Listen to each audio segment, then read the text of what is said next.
আসসালামু আলাইকুম, স্বাগত জানাচ্ছি আরটিভির সকালের সংবাদে। পুরো সময় আপনাদের সঙ্গে আছি আমি ফাহমিদা সালাম। পশ্চিমবঙ্গ নির্বাচনে অভূতপূর্ব ও ঐতিহাসিক জয় পেল বিজেপি, আর এরই সাথে তৃণমূল হারাচ্ছে 15 বছরের শাসনভার। এদিকে নিজের শক্ত ঘাঁটি ভবানীপুর আসনে পরাজিত হয়েছেন মুখ্যমন্ত্রী মমতা বন্দ্যোপাধ্যায়। বিজেপির বিরুদ্ধে ভোট কারচুপির অভিযোগ করেছেন তিনি। একই অভিযোগ জানিয়েছেন কংগ্রেস নেতা রাহুল গান্ধী। বিস্তারিত জানাচ্ছেন বিনিয়ামিন। ভারতের পশ্চিমবঙ্গের বিধানসভা নির্বাচনে 206 আসন পেয়ে প্রথমবারের মতো বেসরকারিভাবে জয় পেয়েছে বিজেপি। আর আসন সংখ্যায় বড়সড় ধাক্কা খেয়েছে মুখ্যমন্ত্রী মমতা বন্দ্যোপাধ্যায়ের নেতৃত্বাধীন তৃণমূল কংগ্রেস। দলটি পেয়েছে মোট 81 আসন। বিজেপির এ অভাবনীয় সাফল্যে রাজ্যের অগণিত দলীয় কর্মীদের প্রতি কৃতজ্ঞতা ও শ্রদ্ধা জানিয়েছেন নরেন্দ্র মোদী। বাংলার মাটিতে দলের এ জয়কে কয়েক প্রজন্মের কঠোর পরিশ্রম ও আত্মত্যাগের ফসল বলে অভিহিত করেন তিনি। এদিকে নিজের শক্ত ঘাঁটি ভবানীপুর আসনে পরাজিত হয়েছেন মুখ্যমন্ত্রী মমতা বন্দ্যোপাধ্যায়। বিজেপি প্রার্থী শুভেন্দু অধিকারীর কাছে 15,000-এরও বেশি ভোটে হেরেছেন তিনি। জয়ের পর শুভেন্দু অধিকারী দাবি করেন বিভিন্ন সম্প্রদায়ের ভোটেই তিনি জয়ী হয়েছেন এবং এ জয়কে তিনি হিন্দুত্বের জয় বলে অভিহিত করেন। অন্যদিকে ফলাফল নিয়ে তীব্র প্রতিক্রিয়া জানিয়েছেন মমতা বন্দ্যোপাধ্যায়। তিনি এ জয়কে অনৈতিক বলে অভিযোগ করেন এবং ভোটে কারচুপির দাবি তোলেন। তার অভিযোগ, শতাধিক আসনে ভোট কারচুপি হয়েছে। তৃণমূলের অভিযোগের সঙ্গে একমত হয়েছেন কংগ্রেস নেতা রাহুল গান্ধী। তিনি অভিযোগ করেছেন, নির্বাচন কমিশনের সহায়তায় ভোটে অনিয়ম করেছে বিজেপি। পশ্চিমবঙ্গ ছাড়াও আসামে দাপট দেখিয়েছে বিজেপি। রাজ্যের 126টির মধ্যে 102 আসনে বড় ব্যবধানে এগিয়ে দলটি। অন্যদিকে তামিলনাড়ুর 108টি আসনে এগিয়ে থেকে জয় নিশ্চিত করেছে থালাপতি বিজয়ের নেতৃত্বাধীন টিভিকে। তবে সংখ্যাগরিষ্ঠতা না পাওয়ায় জোট গঠন করতে হবে দলটিকে। বিনিয়ামিন, আরটিভি। ভারী বৃষ্টি ও উজানের পাহাড়ি ঢলের পানি না আসায় সুনামগঞ্জ সহ দেশের বিভিন্ন জায়গায় নদ নদী ও হাওরের পানি তেমন বৃদ্ধি পায়নি। তবে শ্রমিক সংকটের কারণে এখনও অনেক হাওরের পাকা ধান পানির নিচে রয়েছে বলে জানিয়েছেন কৃষকরা। এছাড়া দেশের কয়েক জায়গায় আবহাওয়া কিছুটা শুষ্ক থাকায় কৃষকরা ধান কাটা, মাড়াই ও শুকানোর চেষ্টা করছেন। এদিকে আবহাওয়া পূর্বাভাস অনুযায়ী সুনামগঞ্জ ও সুনামগঞ্জের উজানে ভারী বৃষ্টির আশঙ্কা থাকায় হাওরের পাকা ধান দ্রুত কাটার জন্য কৃষকদের অনুরোধ জানিয়েছে পানি উন্নয়ন বোর্ড ও জেলার কৃষি বিভাগ।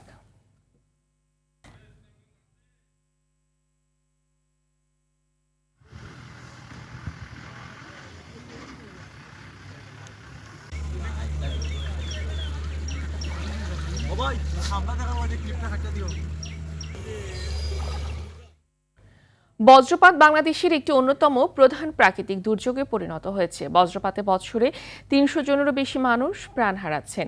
চলতি বছরে মাত্র 4 মাসে অর্ধশতাধিক মানুষের প্রাণ ঝরে গেছে বজ্রপাতে। 2016 সালে বজ্রপাতকে দুর্যোগ হিসেবে ঘোষণা করেছে সরকার। বিশেষজ্ঞরা বলছেন, আবহাওয়ার ধরন বদলে যাওয়া, পরিবেশ দূষণ, নির্বিচারে গাছ কাটা সহ নানা কারণে বজ্রপাত বেড়ে গেছে, ফলে মৃত্যুও বাড়ছে। হাসান মাহমুদের রিপোর্ট। বাংলাদেশে বজ্রপাতে মৃত্যুর সংখ্যা আশঙ্কাজনকভাবে বাড়ছে। চলতি বছর এপ্রিল মাসেই বজ্রপাতে উল্লেখযোগ্য সংখ্যক প্রাণহানি ঘটেছে। এপ্রিলের শেষ সপ্তাহে একদিনেই দেশের বিভিন্ন জেলায় মৃত্যু হয়েছে 14 জনের। গবেষণা বলছে, মার্চ, এপ্রিল ও মে মাসেই বজ্রপাতে মৃত্যুর হার সবচেয়ে বেশি। বিশেষজ্ঞরা বলছেন, গরম ও আর্দ্র বাতাস যখন ওপরের ঠান্ডা বাতাসের সংস্পর্শে আসে তখন সৃষ্টি হয় অস্থিতিশীল আবহাওয়া, আর এ থেকেই তৈরি হয় বজ্রমেঘ। জলবায়ু পরিবর্তনের কারণে দীর্ঘ তাপপ্রবাহ এবং আবহাওয়ার পরিবর্তন বজ্রপাতের তীব্রতা বাড়াচ্ছে। এছাড়া উঁচু গাছ কমে যাওয়ায় ঝুঁকি বাড়ছে। সরকারের পক্ষ থেকে জনসচেতনতা বৃদ্ধি এবং সতর্কতামূলক ব্যবস্থা গ্রহণ করা অত্যন্ত জরুরি।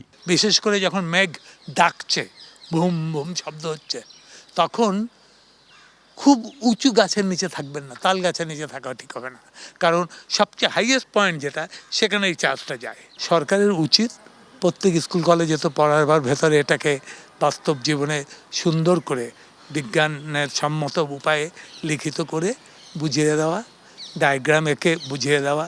আবহাওয়াবিদ ডক্টর বজলুর রশিদ বলেন, বজ্রপাতের সময় খোলা জায়গায় থাকা অত্যন্ত ঝুঁকিপূর্ণ। সচেতনতা ও সতর্কতাই পারে মৃত্যু ঝুঁকি কমাতে। তাই আবহাওয়ার পূর্বাভাস জানা এবং সতর্কবার্তা মেনে চলাই হতে পারে জীবন বাঁচানোর প্রধান উপায়। নিয়ম হচ্ছে যখন বর্জ্যধ্বনি বা শব্দ যখন শুনি কমপক্ষে আধা ঘন্টা নিজ বাড়িতে অবস্থান করা অথবা কোনো একটা আশ্রয়স্থলে অবস্থান করা। লাস্ট শব্দ থেকে আধা ঘন্টা পর্যন্ত এটা সেট।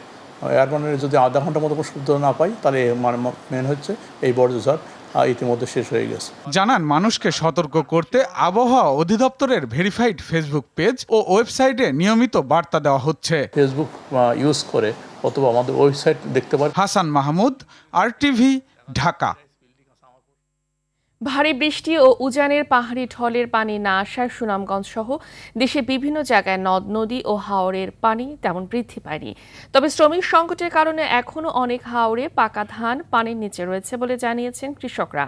দর্শক, এই বিষয়ে আরও জানাতে সুনামগঞ্জ থেকে সরাসরি যুক্ত হচ্ছেন সহকর্মী বিন্দু তালুকদার। বিন্দু, বৃষ্টির কারণে যে ধানগুলো তলিয়ে গিয়েছিল সেগুলো কাটার বিষয়ে কৃষকদের বক্তব্য কি, এবং একই সাথে জানাবেন যে প্রশাসনের ভূমিকা ক্ষেত্রে কেমন দেখছেন? ধন্যবাদ ফাহমিদা। যেমনটা বলছিলেন, সুনামগঞ্জে আসলে গত দুদিন ধরে বৃষ্টিপাত তেমন হয়নি, রোদ ছিল। আজকেও সকাল থেকে রোদের দেখা মিলেছে, যার কারণে বলা যায় সুনামগঞ্জের কৃষকদের মাঝে একটু স্বস্তি ফিরে এসেছে। তবে এখনও অনেক হাওরের ধান পানির নিচে রয়েছে। কৃষকরা যেমনটা জানিয়েছেন, বৈশাখের শুরু থেকেই টানা বৃষ্টিপাত থাকায় ধান আসলে কাটা সম্ভব হয়নি এবং শ্রমিক সংকট রয়েছে। আর হাওরে জলাবদ্ধতা থাকায় হারভেস্টার দিয়ে ধান না কাটতে পারায় শ্রমিক সংকট থাকায় কৃষকরা নিয়মিত ধান কাটতে পারেন নাই। আজকে নিয়ে 3 দিন ধরে রোদের দেখা মিলায় কৃষকরা ধান কাটছেন, পাশাপাশি মারা এবং শুকানোর কাজ করছেন। তাই প্রতিটি হাওরের কৃষকরা জানিয়েছেন যে শ্রমিক সংকট রয়েছে সুনামগঞ্জে প্রকট। তাই জেলা প্রশাসন, কৃষি বিভাগ, পানি উন্নয়ন বোর্ড জানিয়েছেন যে অধিকাংশ হাওরের ধান কাটা হয়েছে। তবে কৃষক এবং কৃষক সংগঠনের দাবি এখনও অনেক হাওরের পানিতে নিমজ্জিত রয়েছে ধান, কারণ কৃষকরা ধান বৃষ্টির কারণে মারাই করতে পারেননি, শুকাতে পারেননি, ধান পচে এবং চারা গজিয়ে নষ্ট হয়েছে। আরেকটি তথ্য জানিয়ে রাখতে চাই, আজকে সুনামগঞ্জের করচার হাওরের পাড়ের বিশম্বরপুর উপজেলার 400 কৃষককে খাদ্য সহায়তা দেওয়া হবে, 20 কেজি করে চাল এবং নগদ 7,000 করে টাকা। কৃষিমন্ত্রীর, ত্রাণ দুর্যোগ মন্ত্রী এবং প্রধানমন্ত্রীর অর্থ পরিকল্পনা বিষয়ক উপদেষ্টা আজকে সুনামগঞ্জে আসছেন। আজকে দুপুরে বিশম্বরপুর উপজেলা পরিষদ মিলনায়তনে স্থানীয় ক্ষতিগ্রস্ত 400 কৃষকের মাঝে ত্রাণ সহায়তা ও নগদ অর্থ বিতরণ করবেন। তা আমরা কৃষকদের সাথে কথা বলে যেমনটা জানতে পেরেছি, আজ পর্যন্ত গত 3 দিন ধরে যেভাবে বৃষ্টিপাত কম হয়েছে, এভাবে যদি অন্তত আরও 10 থেকে 15 দিন বৃষ্টিপাত না হয় এবং পর্যাপ্ত রোদ থাকে, তাহলে কৃষকরা ধান কাটতে পারবেন, সহজে মারাই করতে পারবেন এবং শুকাতে পারবেন। তবে সবচেয়ে বড় সমস্যা যেটা হলো, কৃষক এবং কৃষি বিভাগ জানিয়েছেন যে শ্রমিক সংকট রয়েছে। শ্রমিক সংকটের কারণে আসলে ধান কাটতে বিলম্ব হচ্ছে। এই ছিল ফাহমিদা সুনামগঞ্জের সর্বশেষ। ধন্যবাদ আপনাকে। জেলা প্রশাসক সম্মেলনের 3য় দিন আজ রাজধানী ওসমানী স্মৃতি মিলনায়তনে সম্মেলন চলছে। এবারের সম্মেলনে আলোচনা হচ্ছে বিভাগীয় কমিশনার ও জেলা প্রশাসকদের 498টি প্রস্তাব। সম্মেলনে সারা দেশের সব জেলা প্রশাসক অংশ নিয়েছেন। 56টি মন্ত্রণালয়ের মন্ত্রী, প্রতিমন্ত্রীরা সম্মেলনে নিজ নিজ মন্ত্রণালয়ের উপর সংশ্লিষ্ট বিষয়গুলো নিয়ে সেশন অনুযায়ী আলোচনা করছেন।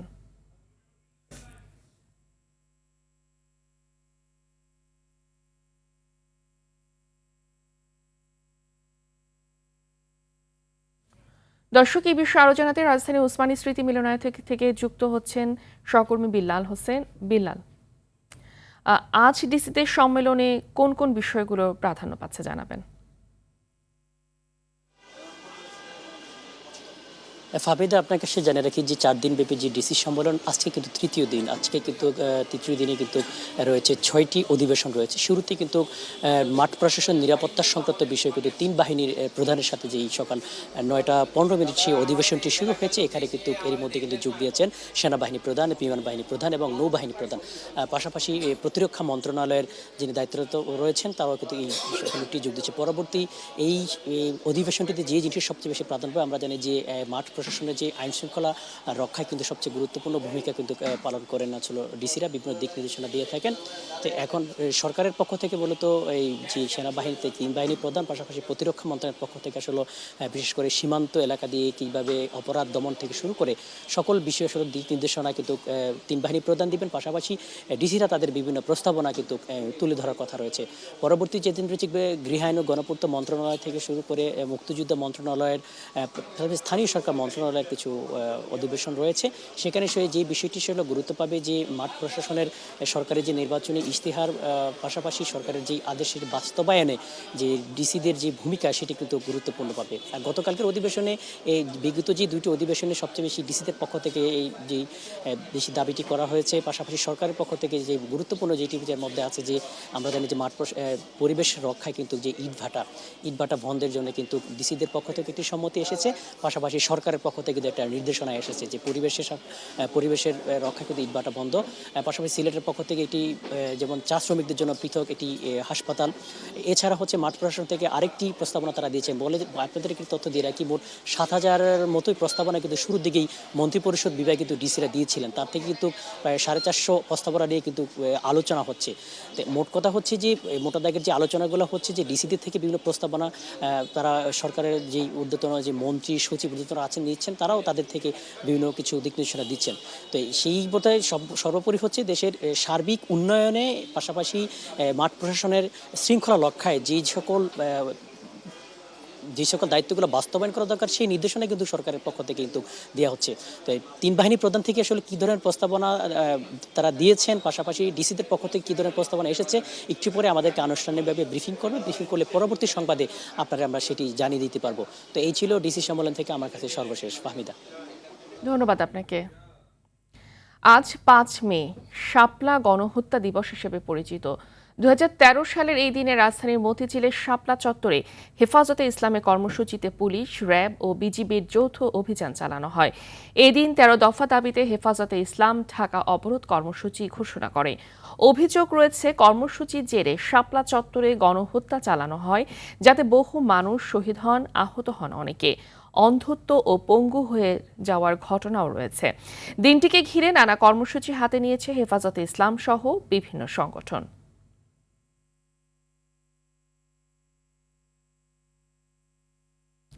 হামে আক্রান্ত হয়ে গত 24 ঘন্টায় ময়মনসিংহ মেডিকেল কলেজ হাসপাতালে এক শিশুর মৃত্যু হয়েছে। এ নিয়ে হাসপাতালে মোট 25 শিশুর মৃত্যু হলো। এছাড়াও গত 24 ঘন্টায় হাসপাতালের আইসোলেশন ওয়ার্ডে নতুন করে ভর্তি হয়েছে 19 শিশু।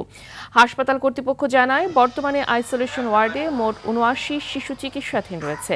গত 17 মার্চ থেকে এখন পর্যন্ত হামের লক্ষণ নিয়ে ময়মনসিংহ মেডিকেল কলেজ হাসপাতালে মোট 1088 জন শিশু ভর্তি হয়েছে, যেখানে চিকিৎসা শেষে সুস্থ হয়ে বাড়ি ফিরে গেছে 948 জন।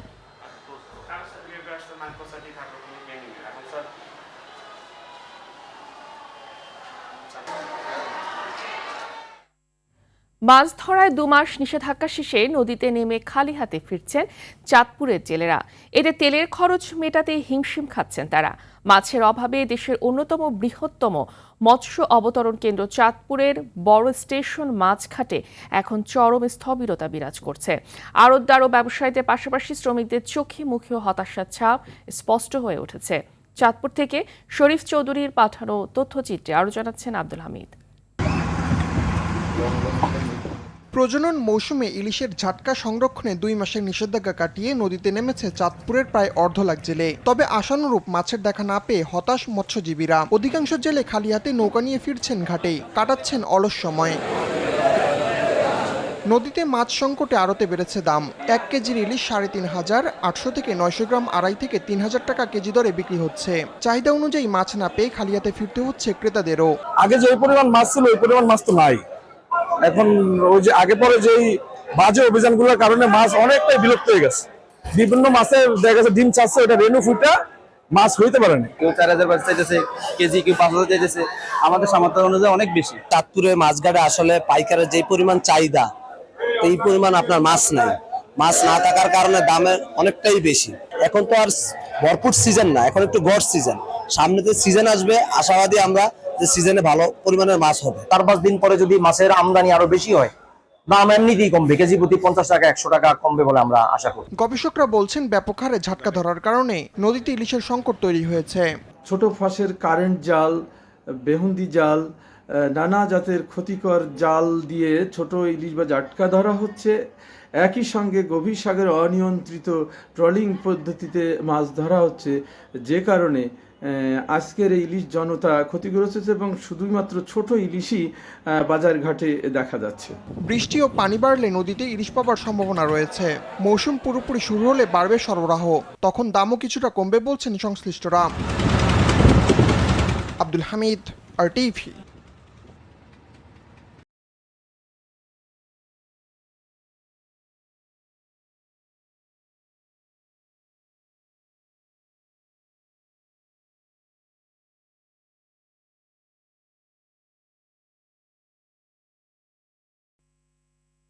IDLC পরিবর্তনের পথে বাংলাদেশ। রাজধানীতে এবার হকার পুনর্বাসনের জন্য 100 জন হকারকে ডিজিটাল পরিচয়পত্র প্রদান করা হয়েছে। হকারদের পুনর্বাসন ব্যবস্থাপনা নীতিমালা 2026-এর আনুষ্ঠানিক উদ্বোধন অনুষ্ঠানে এই কার্ড বিতরণ করা হয়। বিকেলে ঢাকা দক্ষিণ সিটি কর্পোরেশনের নগর ভবনে এই কার্যক্রমের উদ্বোধন করেন প্রশাসক বীর মুক্তিযোদ্ধা মোহাম্মদ আব্দুস সালাম। পরে প্রাথমিকভাবে চিহ্নিত এলাকাসমূহে মতিঝিল ইসলাম চেম্বারের সামনে ও আশেপাশের এলাকায় সান্ধ্যকালীন মার্কেট 6টা থেকে রাত 10টা পর্যন্ত সময় নির্ধারণ করে দেওয়া হয়। অনুষ্ঠানে ডিএসসিসির প্রধান নির্বাহী কর্মকর্তা মোহাম্মদ জহিরুল ইসলাম জানিয়েছেন, 100 হকারকে QR কোড সম্বলিত ডিজিটাল পরিচয়পত্র প্রদান করা হয়েছে, যা পর্যায়ক্রমে নীতিমালা অনুযায়ী নির্দিষ্ট সংখ্যক সকল হকারকে প্রদান করা হবে। খেলার খবর। খেলাধুলার মাধ্যমে ভবিষ্যৎ নেতৃত্ব তৈরি করার লক্ষ্যে শুরু করা নতুন করে স্পোর্টস নেশামুক্ত যুব সমাজ গঠনে যুগান্তকারী ভূমিকা রাখবে বলে মনে করছেন সাবেক খেলোয়াড় থেকে শুরু করে জনপ্রতিনিধিরা। তবে এই উদ্যোগের সফলতা অর্জনে সরকারের পাশাপাশি সংশ্লিষ্ট ফেডারেশনগুলোর গুরুত্বপূর্ণ ভূমিকা রাখার উপর জোর দেন তারা। অন্যথায় নতুন করে স্পোর্টসের উদ্দেশ্য ব্যাহত হবে বলে মন্তব্য তাদের। বিস্তারিত আতিকুল ইসলাম শাকিলের রিপোর্টে। সম্প্রতি জমকালো আয়োজনের মধ্য দিয়ে নতুন করে স্পোর্টসের উদ্বোধন করেন প্রধানমন্ত্রী তারেক রহমান। গ্রাম থেকে শহর সর্বত্র ছড়িয়ে থাকা 12 থেকে 14 বছরের প্রতিভাবান ক্রীড়াবিদদের খুঁজে বের করতেই মূলত এই উদ্যোগ, যা ইতিবাচক হিসেবেই দেখছে বিভিন্ন মহল। শহরে তো বটেই, প্রান্তিক অঞ্চলের তরুণদের জন্যও নতুন করে স্পোর্টসকে বড় সুযোগ বলে মনে করা হচ্ছে। নেশা সবচেয়ে বেশি ক্ষতি করে আমাদের শহরাঞ্চলে, আমাদের যুব সমাজ, আমাদের কোমলমতি ছাত্ররা এই নেশার সাথে জড়িত হয়ে গেছে খেলাধুলা না থাকার কারণে।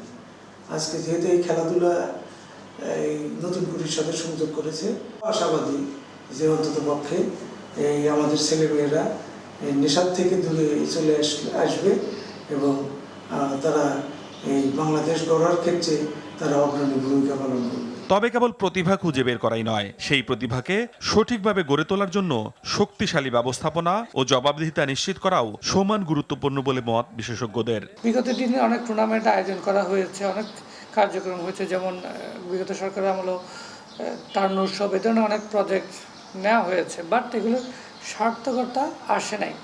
রিজনটা হচ্ছে আপনি টুর্নামেন্ট আয়োজন করবেন, ট্যালেন্ট হান্ট করবেন, করার পর দীর্ঘমেয়াদী প্রশিক্ষণ দিতে হবে।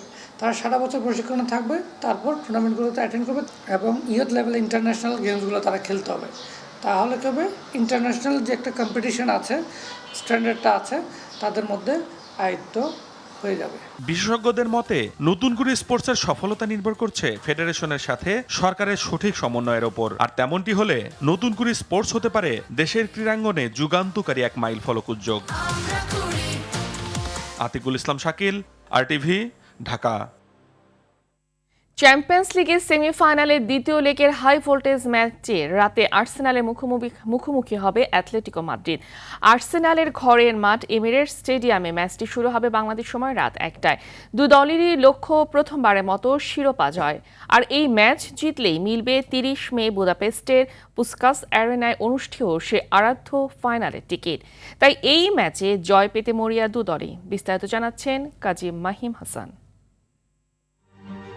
ক্লাব ফুটবলের সবচেয়ে মর্যাদাপূর্ণ মঞ্চ উয়েফা চ্যাম্পিয়ন্স লিগ, আর তাকে ঘিরে ফুটবল পাড়ায় উত্তাপ এখন তুঙ্গে। শেষ চারের বাধা পেরিয়ে সেই স্বপ্ন নিয়ে লন্ডনের এমিরেট স্টেডিয়ামে রাতে মাঠে নামছে স্প্যানিশ জায়ান্ট অ্যাটলেটিকো মাদ্রিদ ও ইংলিশ জায়ান্ট আর্সেনাল। এর আগে অ্যাটলেটিকোর ঘরের মাঠ মেট্রোপলিটনেতে প্রথম লেগে ম্যাচটি ড্র হওয়ায় দুই দলের জন্যই ফাইনালের পথ এখনও উন্মুক্ত রয়েছে। অ্যাটলেটিকোর ভরসা বড় ম্যাচে ভয়ঙ্কর হয়ে উঠতে পারা, আর গানার্সরা চাইছে আসর জুড়ে অপরাজিত থাকার রেকর্ড ধরে রাখতে। এর আগে মাত্র একবার চ্যাম্পিয়ন্স লিগের ফাইনাল খেলেছিল গানার্সরা, তাও 20 বছর আগে। তাও সেবার বার্সেলোনার কাছে হারের স্বাদ নিয়ে ফিরতে হয়েছিল তাদের। এদিকে অ্যাটলেটিকো 3 বার ফাইনাল খেললেও একবারও শিরোপা দেখা পায়নি। আর্তেতা জানিয়েছেন ইনজুরিতে থাকা কাই হাভার্টস ও মার্টিন ওডেগার ফিট হওয়ার জন্য চেষ্টা করছে। ফাইনালে জায়গা করে নিতে তাদের ফেরাটা হবে গানার্সদের জন্য বড় শক্তি। এদিকে গত ম্যাচে গোড়ালিতে হালকা চোট নিয়ে মাঠ ছাড়া আলভারেজকে নিয়ে সংশয় থাকলেও এই ম্যাচে তার খেলার প্রবল সম্ভাবনা রয়েছে। যদি সম্ভব হয় তাকে সিমিওনে খেলাবেন, সেটাই স্বাভাবিক। এখান থেকে বিজয়ী দল আগামী 30 মে ফাইনালে মুখোমুখি হবে পিএসজি অথবা বায়ার্নের। কাজী মাহিম হাসান, RTV।